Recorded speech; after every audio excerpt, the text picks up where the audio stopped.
I'm going to start off this talk asking you all to ponder over a couple of questions.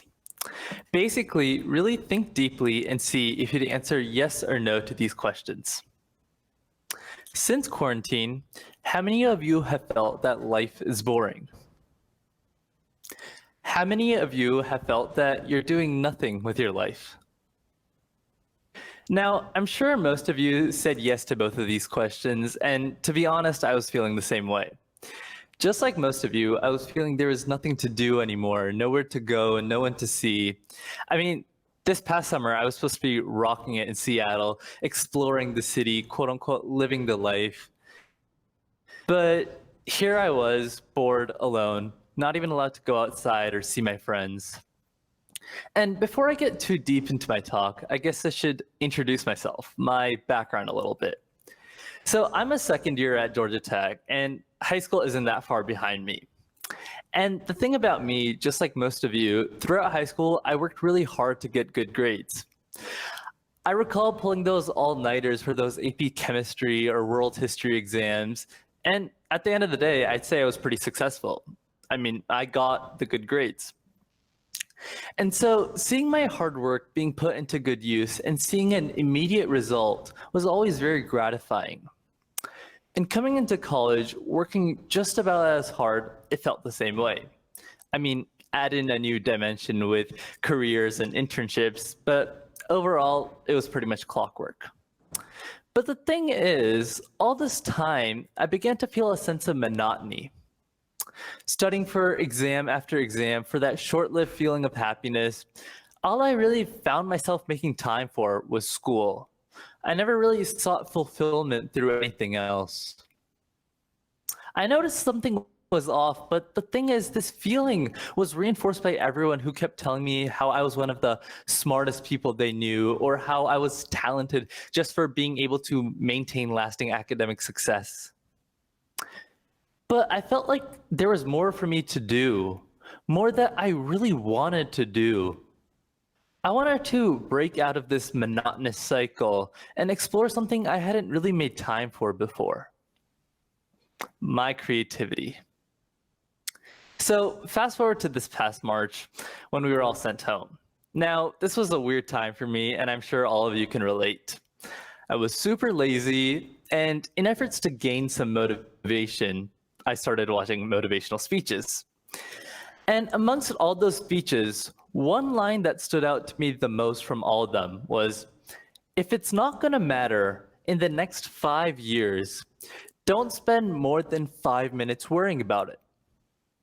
Okay, that sounds cool and all, but for me, this was actually pretty problematic because all I had been doing was worrying and stressing over things that don't necessarily matter in the next 5 years.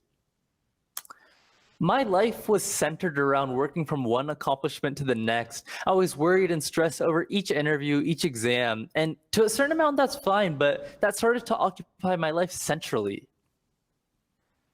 If it's not going to matter in the next 5 years, don't spend more than 5 minutes worrying about it.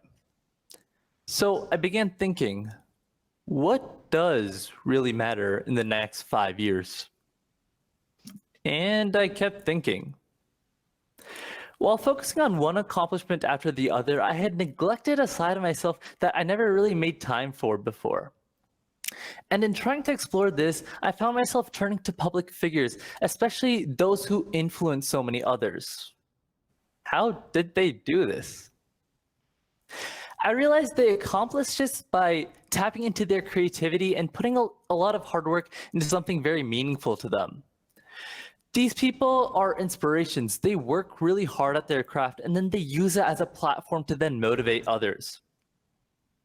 As a result, I decided this was the path I wanted to take down. Finding a way to have a creative outlet to impact as many people as possible, help them, inspire them to achieve the best versions of themselves. But how could I do this? I mean, I'm no public figure. I'm not a pop artist or a professional NBA player. I mean, I have a pretty strong karaoke game, but it's definitely not my forte. Although, what I am pretty good at is public speaking. I mean, I'm giving a pretty good TED Talk right now, right? So then I thought, how can I use this skill to achieve my goal? And after giving it some thought, I did what I naturally did when I didn't know something. Search it up on YouTube. So then, ironically, it hit me. YouTube. I could become a YouTuber. Making YouTube videos would be a great way for me to explore that creative side of myself while reaching a large enough audience who could benefit from my hard work. So what about content? Was I going to become the next David Dobrik and put a python in my friend's car as a prank? Maybe, but probably not.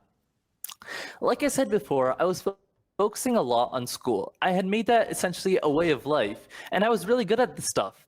I knew for a fact that I would be able to share a thing or two, whether it's simple things like how to get into college or how to pass an interview. That would be my content.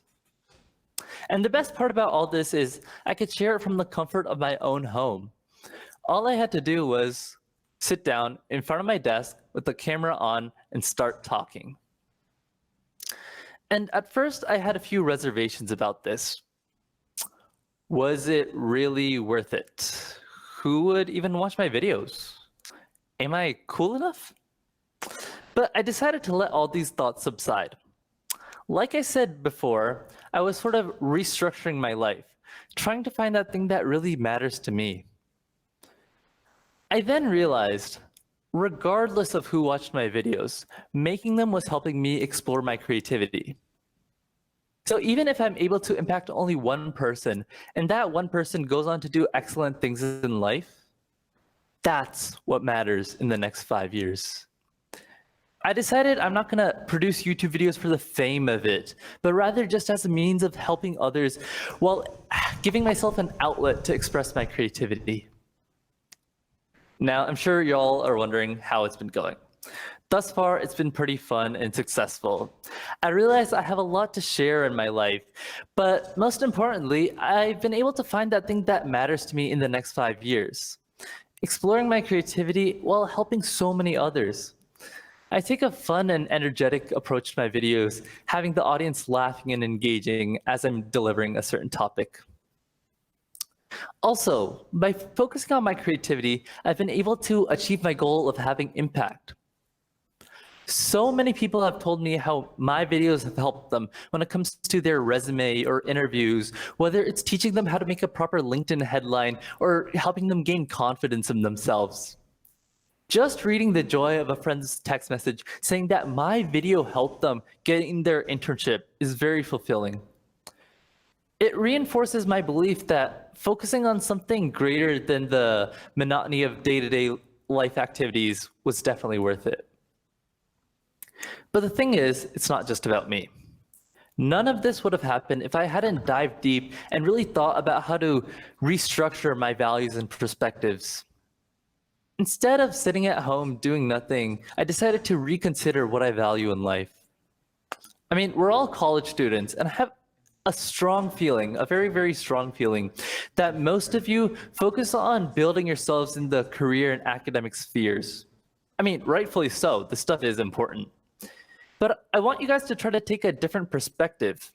Make time for your creative pursuits. The next time you find yourself bored with life, find that impactful, creative person within yourselves, whether that be an artist, author, or anything else. Because the world needs more people like that. The world needs more people who have values and interests greater than their own day-to-day life activities.